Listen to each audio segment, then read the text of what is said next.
Olá, meus queridos irmãos, a paz do Senhor, estamos de volta, graças a Deus, desta feita para terminarmos, concluirmos a matéria de Novo Testamento 1.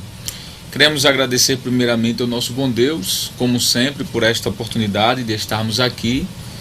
É a infinita graça e misericórdia dele que nos proporciona esta oportunidade.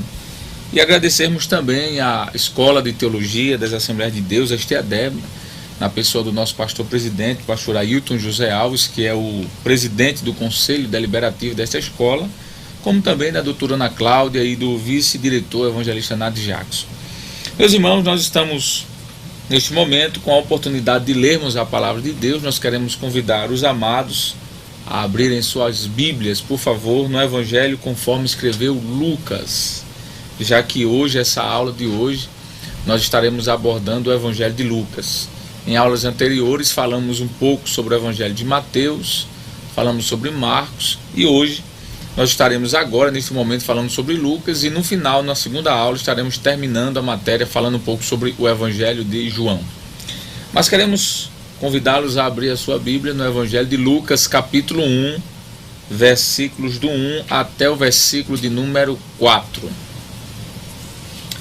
O texto sagrado diz assim: Tendo, pois, muitos empreendido pôr em ordem a narração dos fatos que entre nós se cumpriram, segundo nos transmitiram os mesmos que os presenciaram desde o princípio e foram ministros da palavra, pareceu-me também a mim conveniente descrevê-los a ti, ó excelentíssimo Teófilo, por sua ordem, havendo-me já informado minuciosamente de tudo desde o princípio, para que conheças a certeza das coisas que já estás informado. Amém. Esse é um texto que nós queremos iniciar a nossa aula de hoje. E como sempre nós temos esse hábito, no início de cada oração, além de lermos a palavra, nós fazemos uma pequena oração, agradecendo a Deus por esta oportunidade e pedindo também a Ele a sua graça para conosco. Então oremos em nome de Jesus. Bendito Deus e Pai, queremos neste momento te agradecer por esta oportunidade, te bendizer, ó Deus, porque nos ajudastes e chegamos mais uma vez aqui. Que Teu Espírito Santo continue conosco, nos fazendo entender tudo quanto será dito e nos fazer lembrar também tudo quanto pesquisamos e estudamos. Ser com cada um de nós é o que eu te peço em nome de Jesus. Amém. Ok. Bom, queridos irmãos, nós, como estávamos falando, nós estamos aí na nossa quinta aula. Anteriormente já tivemos pelo menos 5 aulas, não é? Digo 4 aulas, essa é a quinta, onde estudamos um pouco sobre algumas características históricas do Novo Testamento. Eu sempre costumo dizer que a função do professor é apenas mostrar o caminho e dar a candeia para o aluno andar no caminho só. Não tem como a gente, em 6 encontros apenas, conseguirmos ver tudo, né, de um assunto, de forma pormenorizada, vendo detalhes. Isso se adquire e isso se alcança, obviamente, com o passar do tempo, onde o aluno vai pesquisando, ele vai lendo, vai trocando ideias uns com os outros, e aí sim o assunto vai sendo massificado e com o passar do tempo, como já falamos, as dúvidas vão sendo sanadas, né? Ou tiradas, melhor dizendo. Como nós comentamos a princípio, nós nesta matéria temos a oportunidade de vermos de forma muito sintética algumas informações a respeito dos 4 primeiros livros do Novo Testamento, que é a matéria de Novo Testamento 1. Vocês certamente estarão tendo Novo Testamento 2, possivelmente com a professora Neta, professora Severina Neta de Jesus, que dará continuidade a esses assuntos, falando sobre as cartas de Paulo, o livro histórico de Atos e, por fim, Apocalipse. Mas como nossa intenção é apenas dar uma rápida visão sobre os 4 primeiros livros, nós vimos que, no primeiro momento, fazendo só uma retrospectiva sobre o Evangelho de Mateus, nós vimos que esse escritor, Mateus, apesar de não ser identificado de forma direta no seu escrito como sendo o autor desse texto, testemunhas unânimes do primeiro século, como a igreja primitiva também do primeiro século, sempre asseverou que Mateus fosse o escritor deste evangelho, né? Mateus, que ao escrever este evangelho, ele esteve com toda certeza tendo experiência de estar ao lado de Jesus, pois Mateus foi um dos 12 discípulos escolhido pelo mestre, não é? Ou seja, foi um daqueles que o Senhor Jesus chamou para estar próximo a ele durante 3 anos e meio. Foi um apóstolo, não é?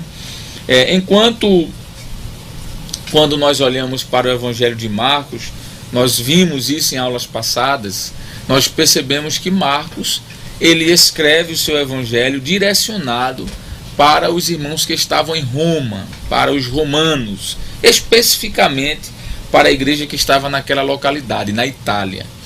Ou seja, Marcos escreve uma carta direcionada a um público pré-determinado, e esse público foi os gentios que moravam em Roma.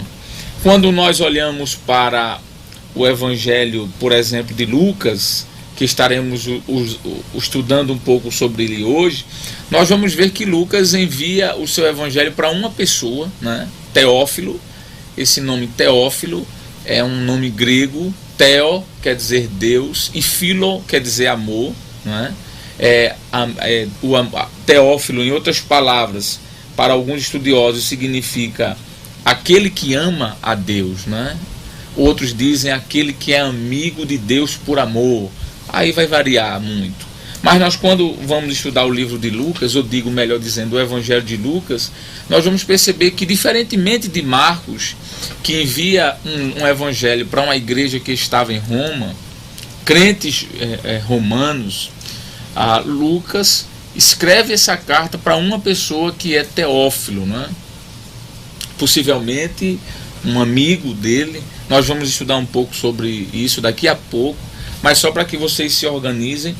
E essa carta, ou esse evangelho, é enviado a Teófilo, e de Teófilo passa às mãos de outras pessoas. Quando nós olhamos para o evangelho de Marcos, nós vamos ver ele direcionando o seu evangelho para pessoas, os gentios que estavam em Roma. Quando olhamos para Lucas, que hoje nós vamos ver isso, ele está direcionando o seu evangelho, ou esse escrito, né, para uma pessoa, Teófilo. E quando nós estudamos, quando nós vamos ver Mateus, nós vamos perceber que Mateus escreve para um público judaico, né? Mateus escreve para judeus, e a forma como Mateus escreve para esses judeus traz um tema para o seu evangelho, que vimos que é a pessoa de Jesus como sendo o Messias, né? Quando olhamos para Mateus e percebemos essa origem judaica do seu evangelho, nós vamos perceber que isso é identificado porque sobressai de forma muito saliente muitas profecias do Antigo Testamento que foram direcionadas para Jesus, sendo analisadas no Evangelho de Mateus. Primeiro, por exemplo, Mateus, ele apoia da sua revelação, né, nos seus escritos, muitas promessas e profecias do Antigo Testamento para comprovar. Ele usa essas profecias, nós vimos isso, para comprovar de que Jesus era esse Messias que havia muito já sido prometido e esperado, né? Mateus, por exemplo, ele inicia o seu evangelho mencionando a linhagem de Jesus, começando de Abraão, né? quando nós olhamos para o Evangelho de Mateus, no capítulo número 1, nós vamos ver que Jesus, ele começa falando o livro da geração de Jesus Cristo, filho de Davi, filho de Abraão. Isso não é por acaso. Ele inicia dessa forma para mostrar uma ligação da genealogia de Jesus com os judeus, não é? E quando ele faz essa linhagem de Jesus retroceder até Abraão, ele está dizendo que aquela promessa que havia sido feita a Abraão, que da sua descendência seria, a partir da descendência de Abraão, todas as nações da terra seriam abençoadas, ele está ligando essa promessa a Jesus, né? Mostrando que Jesus é o Messias Rei. Mateus também ele declara repetidas vezes que Jesus é o filho de Davi. Nós vamos ver isso muitas vezes em Mateus capítulo 1, versículo 1, Mateus 1, 29, Mateus 12, 23 e outros versículos. E nós vimos isso. Por que Mateus faz isso? Mateus faz isso para mostrar que além de Jesus ser o Messias prometido, ele é judeu. Ele é para os judeus. Ele veio para os judeus, né? Mateus usa também, preferivelmente, a terminologia judaica como o reino dos céus. Ele vai usar isso diversas vezes, essa expressão reino dos céus, que é um sinônimo da expressão reino de Deus, já que a palavra Deus para os judeus é uma expressão sagrada. Inclusive eles escolheram o tetagrama, né? Vocês devem ter visto isso em hebraico, que não há uma pronúncia para o tetagrama. Então, como para os judeus falar sobre reino de Deus, isso é algo quase que desrespeitoso, porque o nome Deus não pode ser pronunciado. Então Mateus, como um judeu zeloso, ele usa muito a expressão reino dos céus, não é? Nós vamos perceber isso. E essa troca, né, de reino de Deus para reino dos céus é para não usar a expressão do tetagrama que está lá no Antigo Testamento, né, que é o Yud, Rei, Vav, Rei, que é as 4 letrinhas do alfabeto Aleph, Bet, que representam o nome de Deus. Vimos também que, além disso, Mateus, por causa da reverente relutância dos judeus quanto a pronunciar o nome de Deus, faz isso com muita categoria. E por fim, nós vimos que Mateus ele faz referências aos costumes judaicos e também, além disso, explica algumas práticas judaicas no seu evangelho. Ele traz algumas minúcias sobre isso. Então podemos perceber que Mateus tem essa característica, não é? Mostrar esse Messias como sendo o Messias Rei. Quando nós estudamos Marcos, o tema de Marcos, eu estou fazendo aqui apenas uma retrospectiva, não é? Rápida, já que faz algumas semanas que a gente não estuda junto. Mateus, por sua vez, apresenta Jesus como esse Messias Rei. E aí ele vai se utilizar da genealogia. Ele vai, além de iniciar seu evangelho com a genealogia, porque ele quer provar que Jesus é o Messias Rei, o judeu que estava sendo prometido.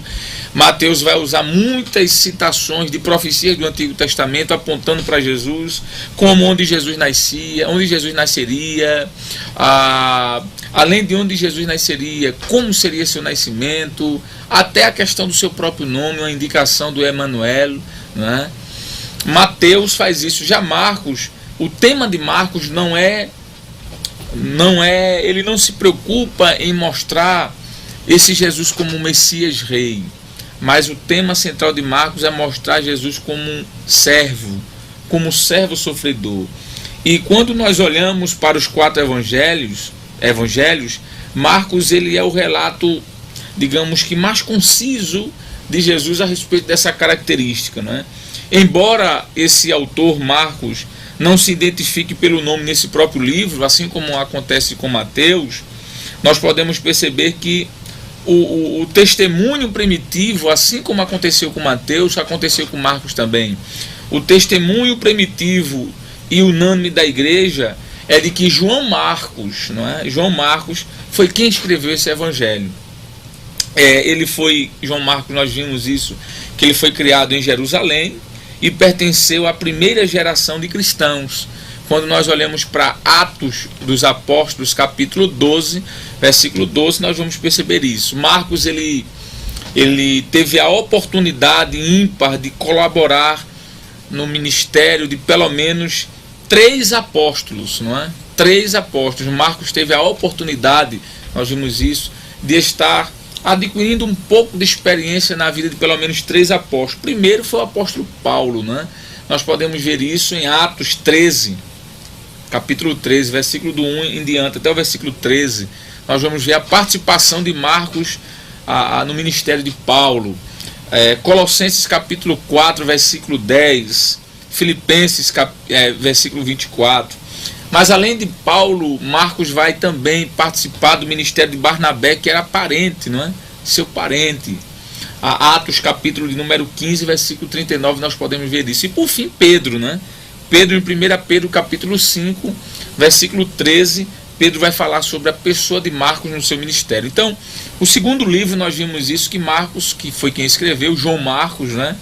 Ele teve a experiência de passar um pouco com esses 3 homens de Deus, né? Segundo o seu evangelho, segundo Pápias, que é um dos historiadores do primeiro século, o evangelho de Marcos foi escrito por João Marcos realmente. Pápias, ele assevera isso. E outros pais eclesiásticos também do século II afirmam isto, né? Que Marcos foi o autor deste evangelho. Nós já falamos sobre isso. Marcos, ele obteve o conteúdo do seu evangelho através da sua experiência com Pedro. Nós vimos isso, que muitos historiadores dizem que o que Marcos escreveu sobre Jesus foi tudo aquilo que ele ouvia Pedro falar.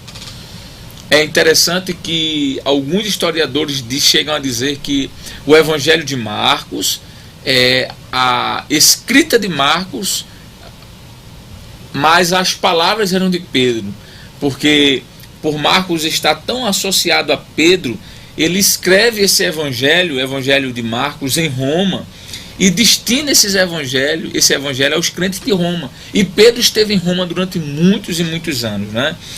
Na década de 60 e 70, com a perseguição de Nero aos cristãos, os crentes de Roma eram tratados de forma cruel, né? Cruelmente. E também eles eram perseguidos por muitos povos, e os cristãos foram torturados, foram mortos por esse imperador. Nero, segundo a tradição, por exemplo, perseguiu os cristãos, e nessa perseguição, segundo a tradição da igreja romana, e também segundo a tradição da igreja não só romana católica, mas romana cristã, protestante, é nessa perseguição que Paulo e Pedro vão ser martirizados. E por isso que Marcos escreve esse evangelho com o tema de Jesus como sendo um sofredor. Por quê? Qual o propósito disso? Nós vimos isso em aulas passadas. Era para incentivar os cristãos a permanecerem firmes, mesmo com a perseguição, mesmo com as labutas que eles estavam enfrentando, para eles permanecerem firmes, não é? E Marcos, ele vai trazer essa foto de Jesus como servo sofredor, de alguma forma para incentivar os cristãos a permanecerem firmes. E aí sim nós podemos iniciar agora a nossa abordagem sobre o evangelho de Lucas. Essa retrospectiva que nós fizemos foi uma maneira de nos atualizar ou nos colocar num ambiente para falarmos sobre Lucas, né?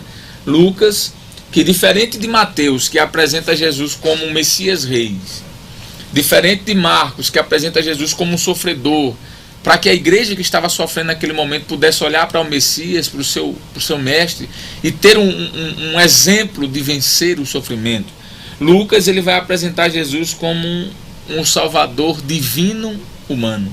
Ele vai trazer essa informação. O evangelho de Lucas, ele traz a abordagem sobre Jesus desta maneira. Mas vamos aqui dar uma olhadinha no nosso conteúdo de hoje. Eu vou pedir para o Billy colocar em tela cheia aí para a gente, por favor. Ótimo. Muito bem, nós estamos, como falamos, na nossa quinta aula, né? Penúltima aula. Daqui a pouco estaremos concluindo esse módulo, se Deus assim nos permitir. Ok? Novo Testamento 1, quinta aula, professor Alessandro Barreto. E nosso objetivo hoje é ter uma visão panorâmica do Evangelho de Lucas. Como eu falei, é panorâmica porque a gente não tem como, na carga horária que aqui estamos disponíveis, falar tudo, não é? Mas aí os irmãos poderão pesquisar, estudar a sua origem, a origem do Evangelho de Lucas, estudar a data em que ele foi escrito, o local e o seu conteúdo.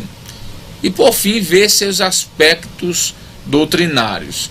Falando sobre o conteúdo, né, de hoje, como eu já falei, a autoria de Lucas, a data, o seu propósito, um esboço temático que nós podemos ver, e qual a ênfase, não é? Quais os personagens e aspectos especiais neste evangelho. Ok. Muito bem. O evangelho, segundo escrito por Lucas, ele é considerado como o primeiro dos livros endereçados a uma pessoa. Como nós já falamos, essa pessoa é Teófilo. Existem muitas explicações sobre quem é Teófilo, não é? Eu estou aqui com esta obra de Robert Grunder, Panorama do Novo Testamento. Panorama do Novo Testamento. E falando um pouco sobre Teófilo, ele diz o seguinte, eu quero ler aqui para que os irmãos possam ter uma ideia. Teófilo, Lucas dedica sua obra a Teófilo. Talvez Teófilo seja um convertido recente ao cristianismo. Se não, alguém que patrocinou a circulação da obra de Lucas em 2 volumes, que é chamado Lucas Atos, fazendo ambos os livros penderem mais para os gentios, sobretudo os que manifestam interesse amplo de mente aberta nas origens e história do cristianismo. Muitos, provavelmente prosélitos e sobretudo pessoas tementes a Deus, que renunciavam à idolatria e à moralidade e agora participavam das sinagogas judaicas, tiveram a oportunidade de ler esse escrito. Então, ele vai falar um pouco sobre quem era este Teófilo, não é? Este amigo de Lucas, que segundo a tradução do seu nome significa amigo de Deus também. O Enéas Tognini, no seu livro Janelas para o Novo Testamento, ele fala um pouco sobre a questão de Teófilo, não é? Ele confirma a afirmação dizendo que Teófilo provavelmente era um recém-convertido ao cristianismo, mas alguém que tinha uma influência muito grande no Império Romano, porque Lucas, quando escreve a ele, utiliza-se deste nome, Teófilo, que tudo indica que seja um pseudônimo, não é? Pseudônimo, ou seja um apelido, porque segundo Enéas Tognini e outros como Merrill, como Brodels, que está aqui, Introdução ao Estudo do Novo Testamento, que a gente deve ter indicado esse livro a vocês também, Brodels, esses historiadores que aqui está em minha frente, eles chegam a dizer que este nome Teófilo não era o nome da pessoa, e sim um apelido, porque tudo indica que este homem que Lucas o chama de Teófilo, era uma pessoa de grande influência no Império Romano, e havia sido convertido ao Evangelho. E para que ele não fosse revelado e assim viesse perder o seu posto e seu cargo, e de alguma forma não tivesse condições de patrocinar Lucas ou ajudar Lucas na confecção do Lucas Atos, Lucas chama-o de Teófilo, que quer dizer amigo, aquele que ama a Deus, não é? Esse nome Teófilo ou esse pseudônimo, esse apelido, poderia ser colocado em qualquer pessoa, qualquer cristão que vivesse de forma piedosa, de forma santa, não é? E tudo indica que este homem era um homem da alta corte, porque Lucas, no capítulo 1, se você quiser compartilhar conosco aí, abra sua Bíblia, capítulo 1 de seu Evangelho, no versículo 1, tendo, pois, muitos empreendido por em ordem a narração dos fatos que em nós se cumpriram, segundo nos transmitiram os mesmos que presenciaram desde o princípio e foram ministros da palavra. Aí ele diz assim, versículo 3, pareceu-me também a mim conveniente descrevê-lo a ti, ó excelentíssimo Teófilo. Essa expressão excelentíssimo indica de alguma maneira a posição que este homem exercia no Império Romano. Tudo indica que ele ou tivesse alguma influência com algum dos imperadores, ou fosse um agente administrativo de alta confiança. Por isso que ele se dirige a ele, ó excelentíssimo, não é? Essa expressão, ó excelentíssimo, fala de um pronome de tratamento, não é? Nós sabemos que existem pronomes de tratamentos que nós nos dirigimos às pessoas a partir daquilo que elas são, ou a partir daquilo que elas representam, não é?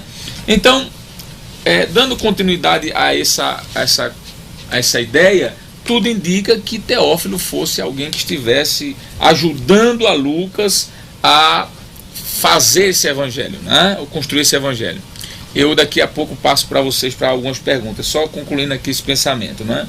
Embora também, assim como Mateus e como Marcos, Lucas não se identifique nesse evangelho pelo seu nome, nem nesse, nem no livro de Atos dos Apóstolos, o testemunho da igreja primitiva e as evidências internas e externas do primeiro século, inclusive os estudiosos e os historiógrafos da época, afirmam que Lucas foi o escritor deste evangelho. Segundo parece, irmãos, Lucas, ele era um gentil convertido, e se isso for verdade, ele será o único autor, o único escritor da Bíblia não judeu. Quando nós estudamos introdução bíblica, nós vamos ver que Deus escolhe aproximadamente 40 homens em 15, 16 séculos para escrever 66 livros. E desses 40 autores, Lucas, se isso se confirmar que ele era um gentil convertido, ele vai ser o único escritor, o único autor de um dos evangelhos que não era judeu, não é? É o único a escrever um livro da Bíblia sem ter a nacionalidade judaica. Nós não vamos ver isso em lugar nenhum, apenas com Lucas vai ser uma exceção, né? O Espírito Santo, como nós já falamos, o moveu a escrever a Teófilo, que certamente Teófilo recebeu esse escrito e passou para outros cristãos convertidos, né? E isso foi feito, Lucas escreveu tanto Lucas como Atos dos Apóstolos, que nós não vamos falar sobre Atos, porque isso fica para Novo Testamento 2. Lucas fez isso com o fim de suprir a necessidade da igreja gentia, né? Tanto suprir a necessidade de Teófilo, mas também permitir com que a igreja tivesse um relato completo a respeito do cristianismo. É interessante que esses versículos iniciais ele diz isso, né? Que ele fez isso com a finalidade de trazer à igreja a possibilidade de conhecer um pouco mais do início do cristianismo, já que Lucas foi escrito aproximadamente aí entre 63 e 65 da nossa era, né? Esses dois livros que Lucas escreve, que é Lucas e Atos, para que os irmãos tenham ideia, eles dois juntos, eles formam uma quarta parte do Novo Testamento.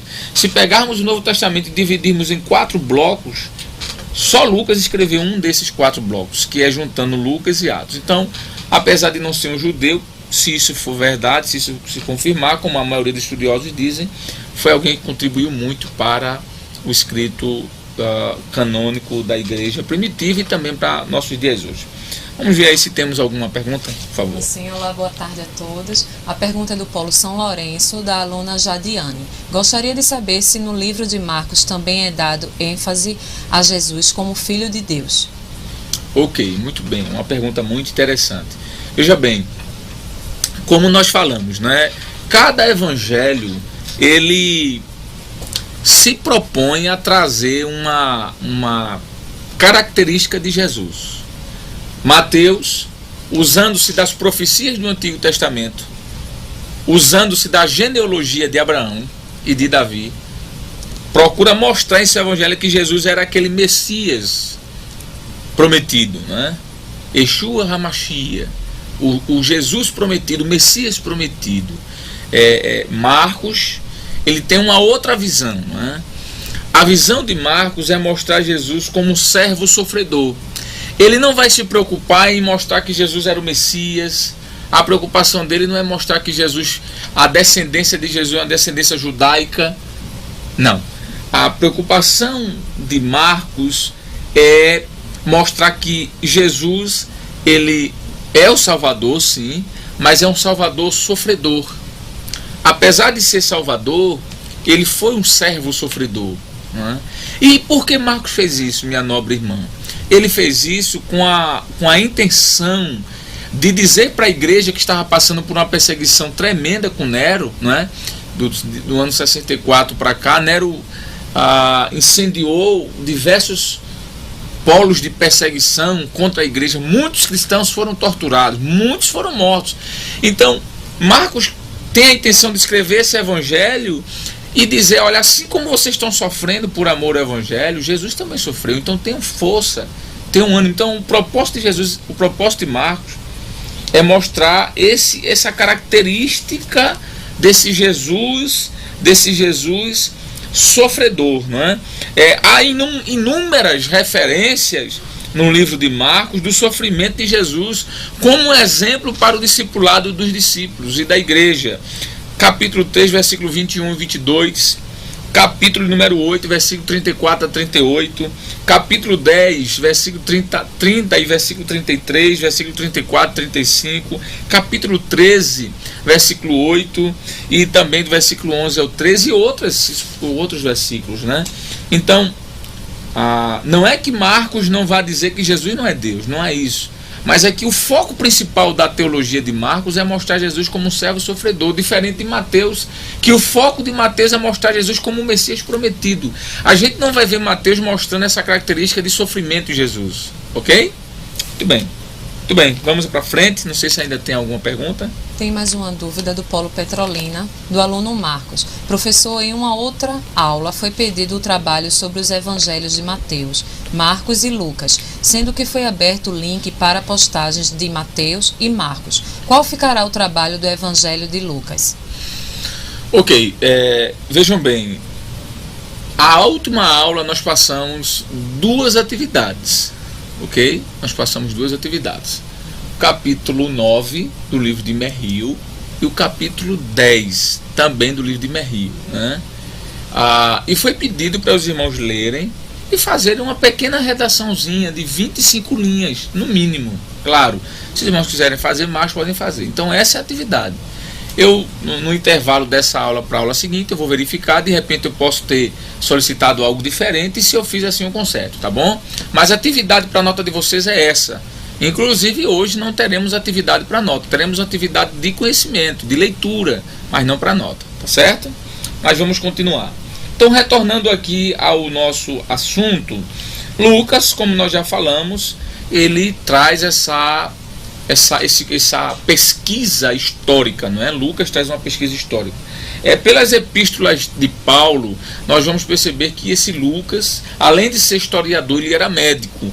Quando nós olhamos para Colossenses capítulo 4, versículo 14, Paulo chama ele de médico amado, não é? Meu médico amado. Paulo diz que ele era um leal cooperador. Nós podemos ver isso também em 2 Timóteo capítulo 4, versículo de número 11. E essa característica de Lucas de ser, além de historiador, ser médico e ser um cooperador, vai trazer todo um diferencial no seu escrito, não é? Porque ele, como historiador, ele vai usar expressões que outros não usaram.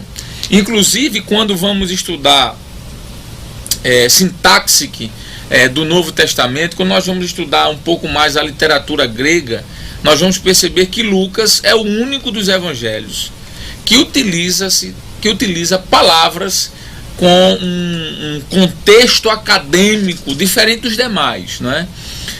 Por exemplo, Lucas, quando vai tratar sobre aquele momento que Jesus está prestes a ser crucificado e ele sofre, e esse sofrimento vai ser de um grau tão alto que ele vai transpirar sangue, Lucas utiliza-se ali de palavras acadêmicas, técnicas da área da medicina, né? Ele faz uma citação, por exemplo, de um fenômeno que a ciência denomina como hepatidose, ou hematidose, melhor dizendo. Esse fenômeno acontece em 1 em cada 100 mil pessoas, quando uma pessoa está num alto nível, um alto grau de estresse, um alto grau de pavor, ele pode, suas veias sudoríparas, que são veias finas que ficam embaixo da pele, pela pressão estourar e sair pelos poros, gotículas de sangue. Então Lucas vai usar essa expressão a técnica, acadêmica, e o seu escrito vai ser um escrito de alto nível acadêmico, né? Morfologicamente falando, dos evangelhos, Lucas é o mais rico, não é? É o mais recheado dessas palavras. E assim, é interessante que por conta disso ele se destaca, né? Lucas é um destaque no Novo Testamento. O Lucas, que não viveu com Jesus, né? Lucas não teve experiência, Lucas não é apóstolo.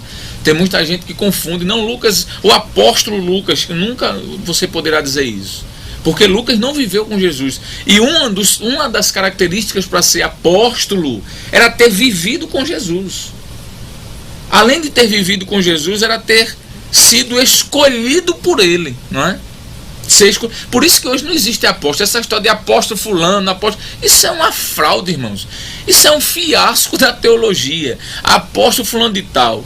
Se um dos pré-requisitos para ser apóstolo era ter vivido com Jesus e ter sido escolhido por ele próprio, eu lhe pergunto, quem é que hoje, em pleno século XXI, pode dizer que viveu carnalmente falando com Jesus e foi escolhido por ele próprio? Ninguém, né?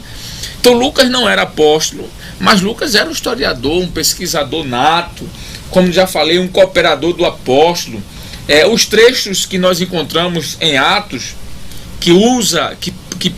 Lucas usa os trechos, incluindo ele, na primeira pessoa do plural, nós podemos perceber que Lucas estava ao lado de Paulo ali, quando nós vamos encontrar muito essa expressão no livro de Atos, né? Pelos escritos de Lucas, vemos que ele era um escritor culto e hábil, como nós já falamos, e um historiador atento e um teólogo muito inspirado, alguém usado por Deus. Segundo parece, como nós já falamos, Lucas escreveu o seu evangelho, ou este evangelho, né, para a igreja gentia, que nesse momento não tinha nenhum livro completo, bem conhecido a respeito de Jesus. É como se a igreja estivesse sentindo necessidade e Teófilo chegasse para Lucas e dissesse: Lucas, eu vou bancar a sua pesquisa. Agora você tem que fazer um trabalho bem feito e trazer para a igreja, porque a igreja está precisando de informações, não é? Já fazia mais de 30 anos que Jesus tinha morrido, ressuscitado e sido trasladado ao céu, e não tinha um documento histórico, de cunho histórico, não é? Então Lucas, ele é convidado a fazer isso, e ele completa essa pesquisa dele com Atos. Se os irmãos lerem Atos, por favor, nós vamos correr um pouquinho, que hoje a hora parece que o relógio está correndo mais rápido. Veja aí, Atos 1:1. Fiz o primeiro tratado, o primeiro livro, a primeira pesquisa, ó Teófilo, acerca de tudo que Jesus começou, não só a fazer, mas a ensinar, até o dia em que foi recebido em cima, depois de ter dado mandamento pelo Espírito Santo aos apóstolos que escolhera. Olha aí, tá vendo que ele não se inclui também aqui nessa lista. Então Lucas, ele conclui sua pesquisa no livro de Atos dos Apóstolos, né? O mundo gentil de língua grega, na época em que Lucas escreveu esse relato, dispunha de relatos orais a respeito de Jesus, né? O mundo judeu tinha o evangelho de Marcos. Os irmãos que estavam em Roma tinham o evangelho de o mundo judeu tinha o evangelho de Mateus. O mundo gentil em Roma tinha o evangelho de Marcos. E o restante? Não tinha nada. Então Teófilo banca essa pesquisa, e Lucas corre a fazer pesquisa de campo para proporcionar à igreja gentílica do primeiro século um registro que não fosse apenas relatos orais dados por testemunhas oculares, mas que fosse algo escrito, para que pudesse circular na igreja, não é? Veja que coisa interessante. Então, qual era o propósito de Lucas escrever isso? Lucas escreveu este evangelho aos gentios com o propósito de proporcionar a eles um registro completo e exato de tudo que Jesus começou, não só a fazer, mas a ensinar, até o dia que foi recebido no céu, conforme diz Atos 1:1, que nós acabamos de ler. Então nós podemos dizer que Lucas, no evangelho, deixa claro que ele escreveu isso para os gentios, não é? Isso nós podemos ver um exemplo disso quando ele apresenta a genealogia humana de Jesus. É interessante. Veja, Mateus, ele olha para a genealogia de Jesus a partir de quem? Quem lembra aí? A partir de Abraão. Por quê? Porque Mateus queria apresentar Jesus como judeu, Messias. Aí Lucas diz, espera aí, eu vou começar a falar da genealogia dele, mas não é de Abraão não. Eu vou começar a falar da genealogia dele, sabe de onde? De Adão. Olhe para o Evangelho de Lucas. Se vocês forem para a genealogia de Jesus, vocês vão perceber que a expressão que Lucas vai usar, o anúncio do nascimento de Jesus, não é? O anúncio do nascimento de Jesus, capítulo 1, Maria visita Isabel, o nascimento de João Batista, o nascimento de Jesus. Veja lá, se os irmãos analisarem a partir do versículo, capítulo 2 em diante, os irmãos irão perceber que a intenção de Lucas, capítulo 3 de Lucas, versículo 23, 3:23, a genealogia de Jesus, olha lá. E o mesmo Jesus começava a ser de quase 30 anos, sendo como se cuidava, filho de José, e José de Eli, e Eli de Matate, e Matate de Levi. Aí ele vai até chegar em Adão. Ele vai caindo de José, vai descendo. Mateus fala de Abraão subindo até Jesus. Lucas faz o contrário, começa de José, que é o pai de Jesus, pai não biológico, mas adotivo, e desce até Adão. Veja lá, e Caim, e de Enos, e Enos de Sete, e Sete de Adão, e Adão de Deus. Capítulo 3, versículo 23 a 38. Então, qual é o propósito de Lucas? É fazer o inverso. Enquanto Mateus quis mostrar que Jesus era Messias, rei, porque era judeu, e veio para os judeus, aí Lucas diz, eu vou mostrar que ele veio para os judeus, mas ele veio para os gentios também.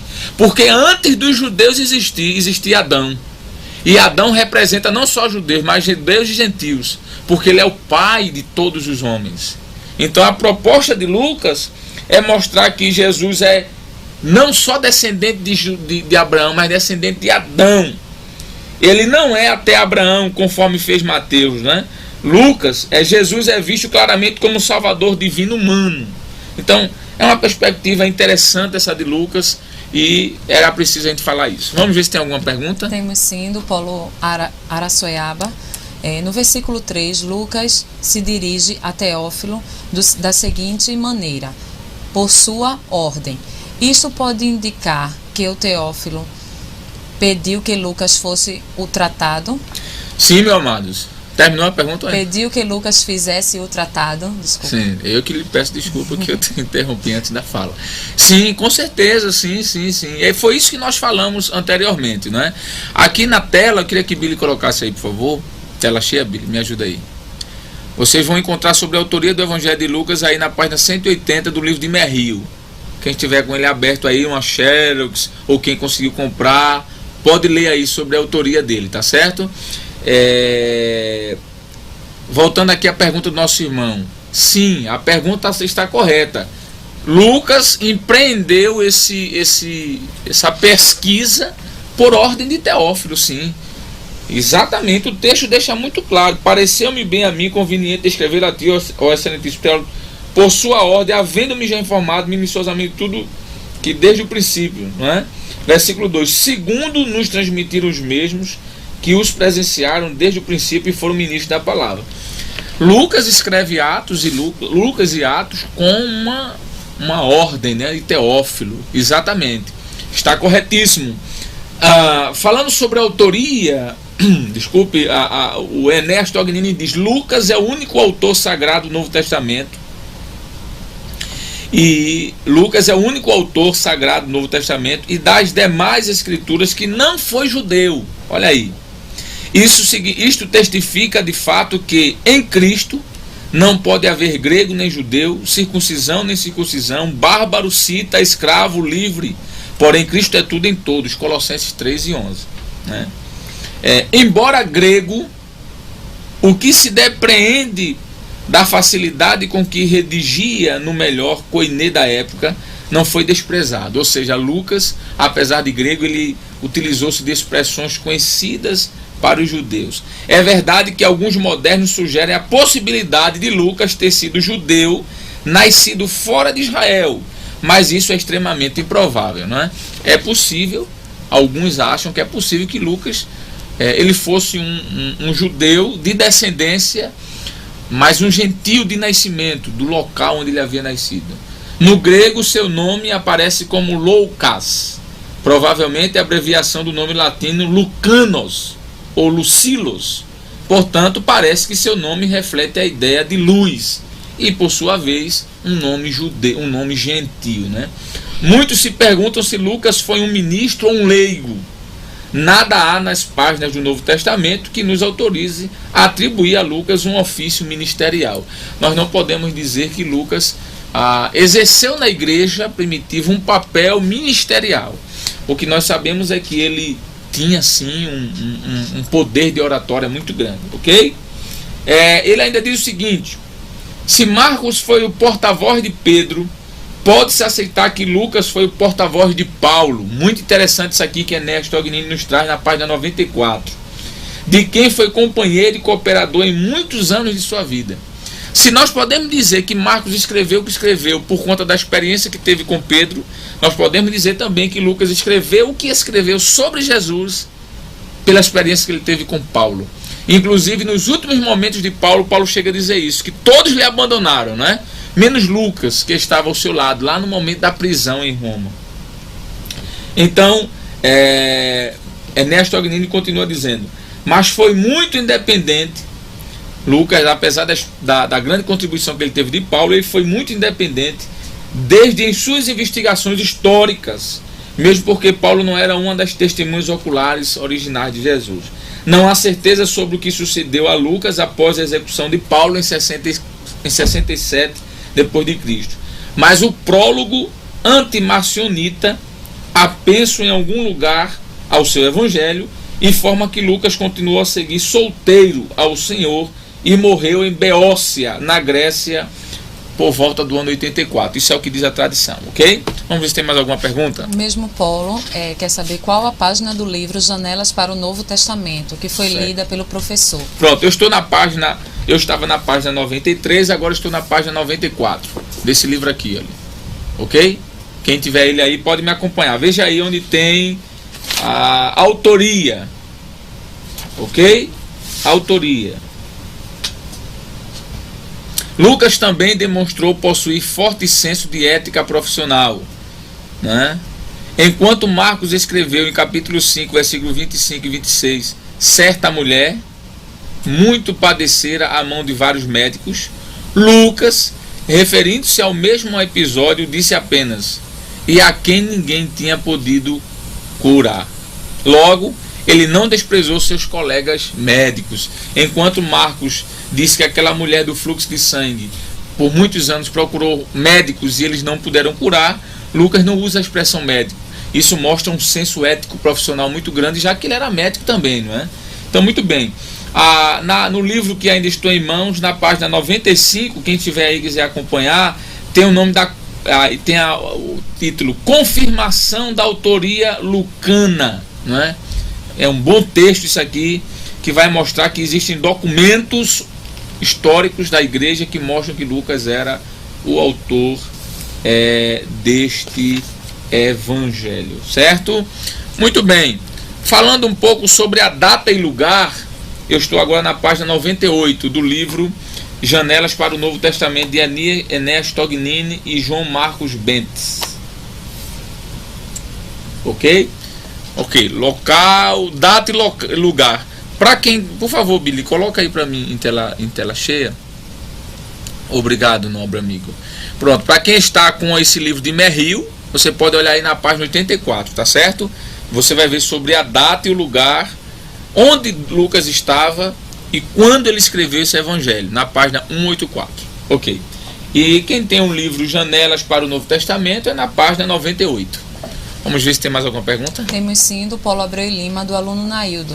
O apóstolo cita 5 dons ministeriais em Efésios 4, 11 e 12. Um deles é o dom de ser apóstolo. Em nossos dias, este dom estaria extinto? Por favor, explique-nos tal mensagem. Lembrando que o professor falou da questão do apostolado. Ok. Efésios capítulo 4, versículos... Qual foi o versículo que ele veio aí? 11 e 12. Diz assim: E ele mesmo deu uns para apóstolos, e outros para profetas, e outros para evangelistas, e outros para pastores e doutores, querendo o aperfeiçoamento dos santos, para a obra do ministério, para a edificação do corpo de Cristo. Quando observamos esses dons, que são chamados dons ministeriais para a igreja, se o irmão tiver acesso à Bíblia Pentecostal de Estudo, o irmão pode abrir na página 1884, que é a página seguinte, que fala sobre dons ministeriais para a igreja. Aí fala sobre a questão dos apóstolos. Veja bem o que é que diz lá. Apóstolo. O título apóstolo se aplica a certos líderes do Novo Testamento. O verbo apóstolo ou apostelo significa enviar alguém em missão especial como mensageiro e representante pessoal de quem o envia. O título é usado para Cristo, ele coloca Hebreus 3 e 1, e para os 12 discípulos escolhidos por Jesus. Aí ele coloca Mateus 10 e 2. E para o apóstolo Paulo, coloca vários textos. E outros que aparecem no Antigo Testamento. Aí tem aqui ponto 1, 2 e 3. Se o irmão olhar e o irmão ler, o irmão vai entender o que eu quis dizer. O que eu quis dizer foi que esse título apóstolo para os dias de hoje não tem a mesma significação ou significado como para a igreja primitiva. Se o irmão ler, os irmãos vão perceber que o nome apóstolo é aquele que é enviado no sentido grosso da palavra. É aquele que é enviado para fazer um serviço, fazer uma obra. No sentido de ministério, não. No sentido morfológico, sim. Mas no sentido prático, não. Apóstolo ficou restritamente apenas para aqueles que estavam na igreja primitiva. Então aqui tem o ponto 1, 2 e 3. Não dá para ler tudo, mas quem tem a Bíblia de Estudo Pentecostal, abra na página 1814, ou seja, 1814. Veja o que é que diz o ponto 1. O termo apóstolo era usado no Novo Testamento em sentido geral para um representante designado por uma igreja, como por exemplo os primeiros missionários cristãos. Logo, no Novo Testamento, o termo se refere a um mensageiro nomeado e enviado como missionário ou para alguma outra responsabilidade especial, que é hoje. Hoje, se a gente disser que um missionário exerce um papel apostólico, eu estou falando a verdade, não tem problema nenhum. Eram homens de reconhecida e destacada liderança espiritual, ungidos com poder para defrontar-se com os poderes das trevas e confirmar o evangelho com milagres. E aí ele vai falando que eram homens cheios de fé, do Espírito Santo e etc. 2. Apóstolo no sentido geral continuam sendo essenciais para o propósito de Deus na igreja. Se as igrejas cessarem de enviar pessoas assim, cheias do Espírito Santo, a propagação do evangelho em todo o mundo ficará estagnada. Ou seja, apóstolo no sentido geral é aquele que é enviado, irmão. É aquele que vai fazer uma missão. Neste sentido, há sim apóstolos. No sentido daquele que faz missão, são os missionários. Agora veja o terceiro ponto, o termo apóstolo. O termo apóstolo também é usado no Novo Testamento em sentido especial, em referência àqueles que viram a Jesus após a sua ressurreição e que foram pessoalmente comissionados por ele a pregar o evangelho e a estabelecer a igreja. Ou seja, está restrito, tem aqui, aos 12 discípulos e a Paulo. Continuando. Tinham autoridade ímpar na igreja no tocante à revelação divina e à mensagem original do evangelho. Ou seja, esses apóstolos foram escolhidos para serem um canal de Deus, para escreverem a Bíblia. Eu lhe pergunto, hoje existe alguém ainda com essa autoridade? Não. Ok. Como ninguém mais até o dia de hoje. Tem aqui. Se o irmão quiser ler o restante, eu não vou ler tudo, irmão, porque se eu for ler tudo daqui a pouco. Mas está aqui na página 1814, ok? Então existe o apóstolo, o nome apóstolo, no sentido genérico, daquele que prega. Mas apóstolo, como alguns estão colocando aí fora, irmão, se intitulando apóstolo, como se fosse apóstolo daquele lá da igreja primitiva, isso é uma falácia. Tá ok, meu irmão? Vamos pra frente, né? Tem mais alguma pergunta? Paulo Araçoiaba. No mínimo, podemos dizer que Lucas foi um missionário ao lado de Paulo? Sim, meu irmão, sim. Com certeza. Lucas esteve ao lado de Paulo do primeiro momento ao fim do ministério de Paulo. Como eu falei, veja aí. Quem lembrar para mim, veja aquele texto que Paulo diz que ele estava preso e ele pede para trazer a capa que estava na casa em Troade. E também os livros e principalmente o pergaminho. Ele vai dizer que estava só com Lucas. Passe aí uma mensagem para mim, que no momento minha cabeça está... Eu estou dormindo um pouco, que eu fui papai recentemente, novamente, criei mais 2 filhinhas, Agatha Sofia e Axa Sofia. E as 2 não dormem durante a noite não, irmão. Aí a mente fica meio perturbada. Eu estou lembrando o texto, mas me ajude aí. Vocês são biblicistas, manda aí para nossa irmã aqui, que ela vai me dizer que a gente vai falar sobre Lucas. Eu posso afirmar que sim, Lucas foi um grande apoiador de Paulo. Paulo chama ele de meu cooperador. Veja que coisa interessante, irmãos. Quando Paulo chega a chamá-lo de meu cooperador, 2 Timóteo 4:11, ele diz assim, ó, versículo 9, encontrei aqui, capítulo 4, versículo 6 de 2 Timóteo, porque eu já estou sendo oferecido por aspersão de sacrifício e o tempo da minha partida está próximo. Combati o bom combate, acabei a carreira e guardei a fé. Desde agora a coroa da justiça me está guardada, a qual o Senhor justo juiz me dará naquele dia. E não somente a mim, mas também a todos aqueles que amarem a sua vida. Procura vir ter comigo depressa. Ele está dizendo isso para Timóteo. Porque Demas me desamparou, amando o presente século, e foi para a Tessalônica. Crescente para a Galácia. Tito foi para a Dalmácia. Só Lucas está comigo. Toma Marcos e traze-o contigo, porque me é muito útil para o ministério. Achei o versículo. Então, não precisa nem mandar mais. Se mandou, Deus abençoe. Então está aqui. Sim, a pergunta está sendo respondida. Lucas foi sim um grande cooperador de Paulo, junto nas viagens missionárias de Paulo. Ok? O conteúdo do evangelho nós já estamos vendo aqui, né? Pode ter alguma outra pergunta? Tem alguma pergunta? Temos sim, do Paulo Abreu e Lima, do aluno Nailton. Então, qual é a diferença entre apóstolo e missionário? Ou se os dois são a mesma coisa? Ok. Muito bom, meu irmão. Obrigado pela pergunta. Na função, nenhuma diferença. O apóstolo é aquele que prega o evangelho, assim como o missionário. Agora, na nomenclatura, há muita diferença. Hoje, se aplica mais a expressão missionário. Ok? Se alguém disser que é um apóstolo no sentido de missão, não tem problema nenhum. Não vou pregar na África. Aí um apóstolo está sendo enviado. É uma expressão que está correta, mas que seria melhor se fosse utilizada a expressão missionário. Ok?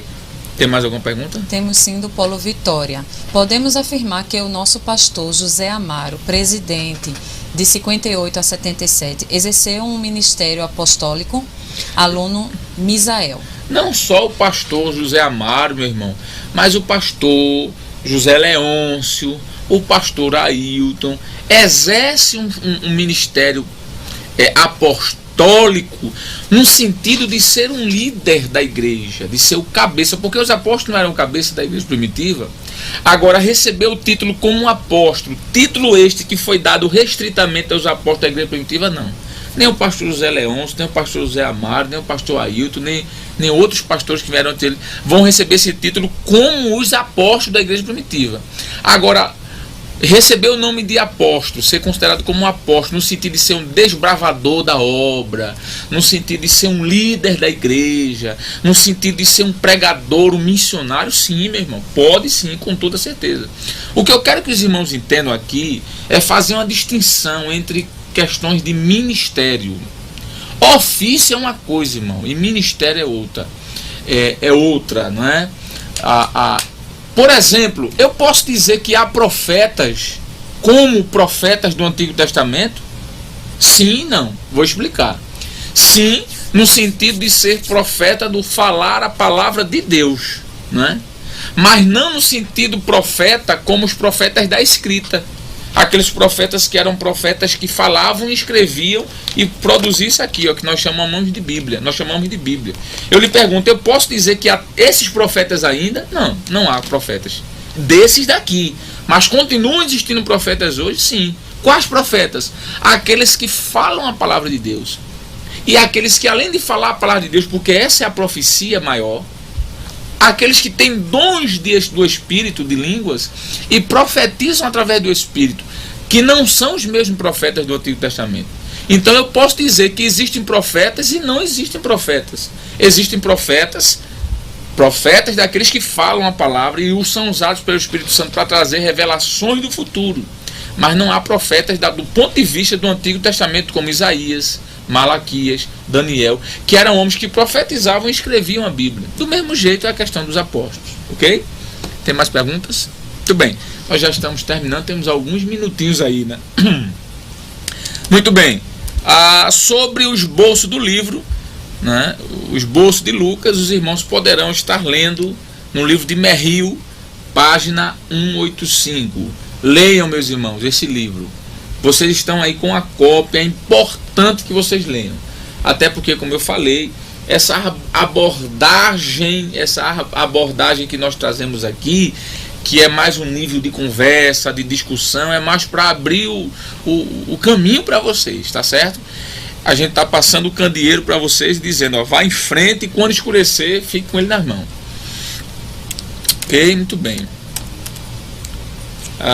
Dando continuidade, né? Nós já estamos concluindo, nós queremos passar aqui o livro de Ernesto Ognini, Janelas para o Novo Testamento, na página 100, fala sobre o destinatário. Era isso que eu queria ler para os irmãos. Veja o que ele diz. Nos prólogos do seu evangelho e no livro de Atos, Lucas dirige a Teófilo, chamando de excelentíssimo, como se os dois livros tivessem sido endereçados primeiramente a ele. Aí tem. Quem teria sido esse Teófilo? A opinião de muitos cristãos é que não se trata de uma figura imaginária, mas de um homem importante que se convertera a Cristo. Outros, como é o caso do primeiro autor deste livro, no caso ele está falando aqui de João Marcos Bentes, juntaram a isso que Lucas, antes de converter-se, fora reduzido à escravidão, adquirido por Teófilo, e desde que acabara recebendo a situação de liberto, essa posição não parece tão estranha quando lembramos que os antigos não adquiriram somente escravos ignorantes para trabalhos braçais, conforme se fez no Brasil colonial e imperial até 1888. Muitos escravos dos dias de Roma eram cultos, como Epíteto, por exemplo, que foi um grande filósofo.